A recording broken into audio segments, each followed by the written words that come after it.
ప్రతి ఊరు వాడ మొదలుకొని ఢిల్లీ వరకు ఈ దేశమంతా కూడా బాధతో కుమిలి కుంగిపోతున్న తరుణం.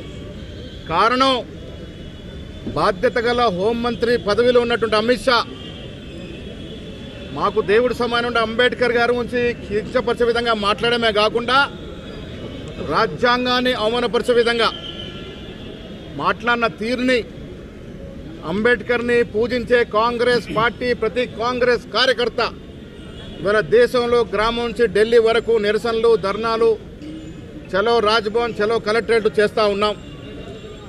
అమిత్ షా మాట్లాడిన తీరు వల్ల రాజ్యాంగం మీద నమ్మకం ఉన్న ప్రతి పౌరుడు యొక్క గుండెకు గాయమైంది.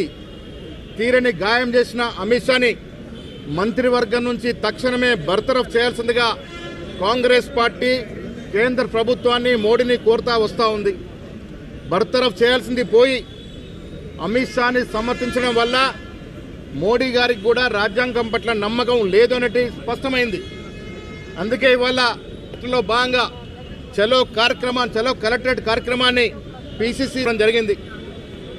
డిసిసి అధ్యక్షులు, పార్లమెంట్ సభ్యులు, ఎమ్మెల్యేలు, ఎమ్మెల్సీలు ప్రతి జిల్లాలో ఇవాళ ఈ కార్యక్రమాన్ని చేపట్టడం జరిగింది. కలెక్టర్ల ద్వారా రాష్ట్రపతికి మేము విన్నపాన్ని పంపడం జరిగింది. దాంట్లో కూడా అమిత్ షా మాట్లాడిన తీరును నమ్ముకొని మేమంతా కూడా చట్టసభలోకి వచ్చాం. ఆ రాజ్యాంగాన్ని కించపరిచే అమిత్ షా మాట్లాడినట్టుగా అర్థమవుతా ఉంది. కొన్నేళ్లుగా ఈ దేశంలో ఆర్ఎస్ఎస్, బీజేపీ కుట్రలు పన్ని చరిత్రను తిరగరాసే విధంగా ప్రయత్నం చేస్తూ ఉన్నారు. గాంధీని, నెహ్రూల్ని మరిపించే విధంగా ప్రయత్నాలు చేస్తూ ఉన్నారు. దేశ ప్రజల గుండెలో చిరస్థాయిగా ఉన్నటువంటి గాంధీని, నెహ్రూని, ఇందిరాగాంధీని మరిపించే తరం ఎవరి వల్ల కాదు. రాజ్యాంగాన్ని మారుస్తాము అంటే కూడా రాజ్యాంగాన్ని ముట్టుకుంటే భస్మమవుతారనే మాట కూడా సందర్భంగా మనవి చేస్తూ ఈరోజు కలెక్టర్ ద్వారా రాష్ట్రపతికి మెమోరాండం సమర్పణ జరిగింది. మళ్ళీ మీ ద్వారా దేశ ప్రజలకు విన్నవిస్తూ ఉన్నాం. ఇది గరించాల్సిన సందర్భం. తక్షణమే అమిత్ షాని బర్తరఫ్ చేయాల్సిందిగా డిమాండ్ చేస్తూ ఉన్నాం.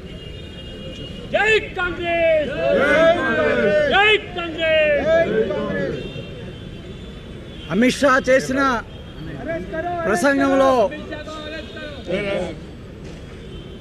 చేసిన ప్రసంగంలో ప్రస్ఫుటంగా బయటకు వచ్చినటువంటి ద్వేషం, అంబేద్కర్ పైన ఉన్నటువంటి ద్వేషం కేవలం అమిత్ షాకు మాత్రమే పరిమితం కాదు. మొత్తం ఆర్ఎస్ఎస్, బీజేపీ ప్రతి ఒక్కరికి కూడాను అంబేద్కర్ పైన అపారమైనటువంటి ద్వేషం.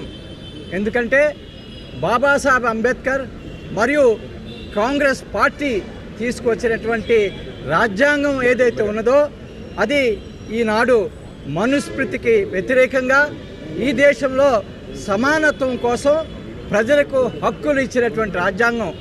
అటువంటి రాజ్యాంగాన్ని తీసుకొచ్చినటువంటి బాబాసాహెబ్ అంబేద్కర్ మరియు కాంగ్రెస్ పార్టీ పైన మరి ఆర్ఎస్ఎస్ ఎప్పటి నుంచో కూడానో మరి ద్వేషభావాన్ని ప్రకటిస్తుంది.